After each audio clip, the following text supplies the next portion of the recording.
Kenapa ulama-ulama dunia sekarang banyak yang menangis dan mereka menulis, membicarakan dengan serius bahwa kita sudah di akhir zaman. Mari kita lihat pada fakta yang lain. Kaum muslimin, Nabi mengatakan, umat beriman di bumi ini hanya ada 5 fase. Fase pertama adalah fase kenabian, aku yang memimpin mereka. Fase ini berakhir dengan wafatnya Nabi Muhammad. Yang kedua adalah fase di mana para khalifah yang memimpin selama 30 tahun. Dan itu berakhir dengan wafatnya Khalifah Ali bin Abi Thalib. Fase yang ketiga, khalifah-khalifah yang menggunakan sistem kerajaan. Di dalamnya ada 3 dinasti. Dinasti Bani Amawiyyah, dinasti Bani Abbasiyah, dan dinasti Bani Utsmani. Dinasti ini telah berakhir pada tanggal 3 Maret 1924. Runtuhnya khilafah Islamiyah Al-Utsmani di Turki. Akhir fase ketiga. Kita masuk fase keempat, yaitu fase umat Islam tidak dipimpin oleh seorang khalifah pun. Tidak ada kekhalifahan di muka bumi. Inilah fase kita sekarang. Pada fase ini Nabi mengatakan Islam jadi pecundang. Kaum muslimin jadi bulan-bulanan. Mereka banyak tapi tidak berharga, tidak dinilai, dan betul-betul dalam keadaan ketertekanan dan luar biasa. Kondisi manusia yang hidup saat itu, hari demi harinya lebih buruk daripada hari sebelumnya. Dalam urusan ekonomi, dalam urusan politik, dalam urusan pendidikan, dalam urusan moral, dalam urusan keadaan alam. Apa saja keadaan makin ke depan itu makin jelek. Ini pada fase keempat. Fase ini pasti berakhir, kata Nabi. Yaitu dunia akan kembali dipimpin oleh khilafah Islamiyah. Dan CIA, Intelijen Amerika Serikat di New York Times, telah menyatakan dan merilis pernyataan resmi. Menurut angka-angka hitungan mereka, dunia masa depan akan kembali dipimpin oleh khilafah Islamiyah di tahun 2020. Menurut KGB Rusia, masih di New York Times, puncak-puncak khilafah Islamiyah di masa depan itu adalah tahun 2025. Artinya fase kelima sudah sangat dekat. Dan kaum muslimin, kelima fase ini akan ditutup dengan ditutupnya fase khilafah Islamiyah memimpin dunia. Tapi kata Rasul, tidak lama. Fase kelima hanya berjalan maksimal 9 tahun saja. Bukan 900 tahun. Bukan 90 tahun, hanya 9 tahun saja. Fase ini dipaksa, ditutup oleh Allah dengan cara seluruh orang Islam dan orang yang beriman kepada Allah di muka bumi serentak meninggal dunia. Kenapa? Terjadinya tanda besar kiamat yang ketujuh. Pada tanda besar kiamat yang ketujuh, seluruh orang yang beriman di bumi serentak Allah wafatkan. Bertiupnya angin lembut dari negeri timur atau dari Yaman, angin ini segera membungkus bumi. Orang yang beriman, dimanapun dia berada, apakah dia ada di puncak gunung, di dalam gua, di lembah-lembah, di pulau, di mana saja, asal dia masih ada iman kepada Allah, walaupun imannya hanya seujung kuku, angin itu akan datang kepadanya. Ketika dia disentuh oleh angin itu, terhirup oleh dia angin tersebut, dia pun meninggal di sana. Serentak seluruh orang beriman di muka bumi meninggal dunia. Kaum muslimin, ini Allah ceritakan di dalam Al-Quran. Nabi sebutkan dalam hadis-hadis yang sahih. Nah, hamba-hamba Allah yang kami muliakan, Bapak Ibu tahu berapa lama sebenarnya 5 fase ini? Subhanallah. Di dalam hadis dari Abu Daud, sekalipun hadis ini didhaifkan, bahkan ada yang statusnya dhaif jiddan, tetapi status hadis ini telah dikuatkan menjadi hasan li ghairih, bahwa Nabi mengatakan 5 fase ini di sisi Allah hanya 1.500 tahun paling lama. 1.500 tahun itu hitungan hijriah, dan kita sekarang sudah 1437 hijriah. Hijriah itu dihitung sejak Nabi hijrah dari Mekah ke Madinah. Sementara menghitung umur umat Nabi atau umat Islam di bumi ini sejak Nabi diutus sebagai Nabi dan Rasul. Sampai wafat serentak umat Islam di dunia, barulah 1.500. Kalau sekarang 1437, 13 tahun belum terhitung di Mekahnya Nabi, ditambahkan ke 1437. Berarti sekarang sudah 1450 kita orang Islam di bumi ini hidup. Maknanya, di hadapan kita, wahai hamba-hamba Allah yang kami muliakan, di hadapan kita untuk orang Islam hanya tersisa paling lama 50 tahun lagi. Lalu kita semua akan Allah wafatkan serentak. Siap nggak siap kita, terima nggak terima kita, Allah telah menetapkan sebagai penguasa absolut di langit dan di bumi. Bapak mungkin tercengang mendengarkan ini. Bapak mungkin kaget mendengarkan ini. Tetapi sungguh demi Allah, risalah yang saya sampaikan ini telah sampai ke Arab Saudi, telah sampai ke Amerika. Insya Allah dengan izin Allah di New York, tak lama lagi saya akan diundang menyampaikan materi ini. Di Australia saya telah menyampaikan materi ini. Kita sudah sangat dekat dengan akhir zaman. Hamba-hamba Allah yang kami muliakan. Yang paling mengejutkan adalah Nabi menyebutkan ada 10 tanda besar kiamat. 10 tanda besar kiamat ini tidak akan terjadi kiamat sampai yang 10 ini muncul seluruhnya. Dan yang 10 ini harazatun manzumatun fi silk. Iyuqta'u silkun yatba'u ba'duha ba'dan. 10 tanda besar kiamat ini seperti butir-butir berjan. Yang di tengah-tengahnya ada ruangan kosong dapat dimasukkan tali atau benang. Jadi antara satu dengan yang lain itu terhubung gara-gara adanya tali yang menghubungkan. Di bagian bawahnya disimpul. Sehingga tertahan untuk keluar. Iyuqta'u silkun, ketika simpul bawah itu dipotong, diputus, meluncurlah butiran yang pertama. Apa yang terjadi dengan butiran kedua? Langsung menyusul dengan cepat. Butiran ketiga menyusul juga lebih cepat. Pap, pap, pap, pap, pap, pap, seluruhnya keluar. Artinya, kalau yang pertama sudah terjadi, yang kedua menyusul dengan cepat. Nggak pakai 1000 tahun jaraknya. Nggak pakai 100 tahun. Tidak pakai 10 tahun. Tidak. Sangat cepat sekali. 10 tanda besar kiamat ini yang pertama adalah terjadinya dukhan. Apa itu dukhan? Kabut debu yang teramat sangat tebal dan panas. Membungkus bumi selama 40 hari. Saking tebalnya, kata Rasulullah, tidak diketahui kapan malam, kapan siang. Kemudian kabut ini sangat panas. Saking panasnya, kata Rasulullah, orang-orang kafir di muka bumi dan orang-orang Islam yang suka buat dosa sebelum terjadinya dukhan itu sampai melepuh kulit-kulit mereka, menjadi jelek bentuk rupa mereka. Tapi orang beriman yang amal solehnya banyak, sebelum ini terjadi mereka beramal soleh yang banyak, Allah jadikan mereka selamat dan kebal, dan mereka hanya seperti terserang flu dan demam saja. Masya Allah. Setelah dukhan selesai, bumi kembali terang, matahari kembali nampak. Apa yang terjadi? Petaka besar. Pertama, seluruh teknologi di muka bumi sudah terhenti. Tidak ada listrik, tidak ada sinyal. Internet, handphone sudah hilang seluruhnya. Ini yang dikatakan oleh Rasulullah, ketika Al-Mahdi nanti muncul, kalian semua akan kembali seperti zaman sekarang. Kalian akan perang dengan menggunakan pedang, dengan tombak, dengan panah, dan menunggang kuda kembali. Albert Einstein saat didesak oleh lebih 2000 wartawan di seluruh dunia, beliau mengatakan tentang perang dunia ketiga. Dalam keyakinan dan analisa kami, perang dunia ketiga nanti adalah dengan senjata manual. Semua senjata modern canggih yang kalian buat hari ini tidak ada yang bisa dipakai. Persis dengan pernyataan Steve Jobs sebelum beliau meninggal dunia di hadapan ribuan karyawannya. Pernyataan Steve Jobs adalah, setelah saya nanti, tak lama kemudian kalian semua akan kembali ke zaman batu. Persis seperti yang digambarkan Nabi Muhammad SAW dulu. Jadi setelah dukhan, semua teknologi sudah musnah.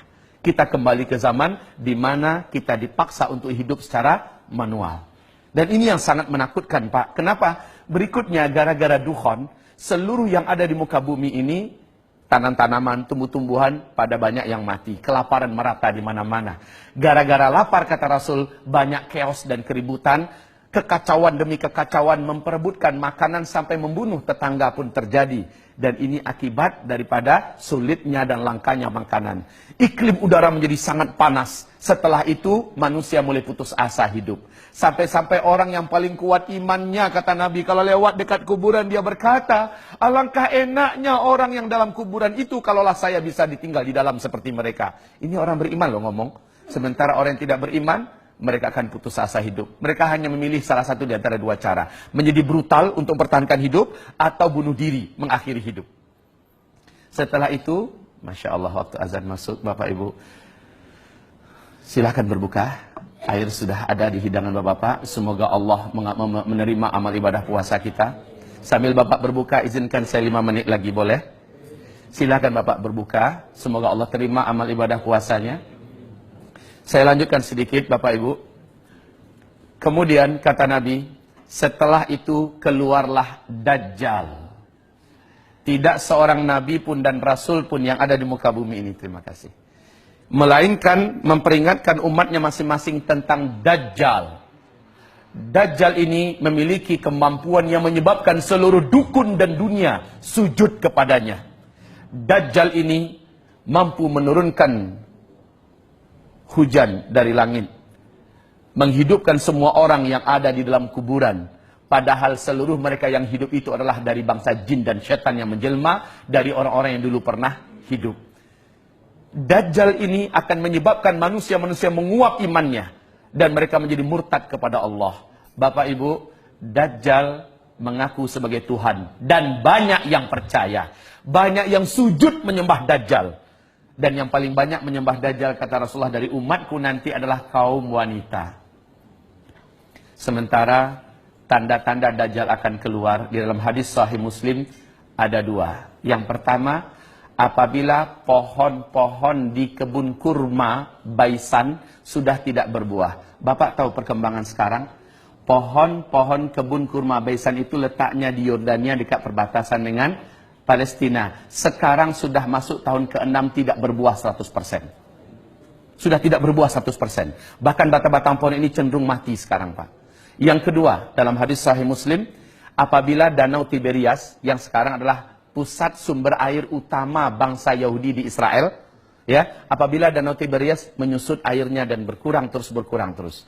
Ketahuilah Bapak-bapak yang kami muliakan, sejak tahun 2003 sampai 2013, Danau Tiberias yang dalamnya dari permukaan sampai dasar itu hanya 45 meter, telah susut 16 meter.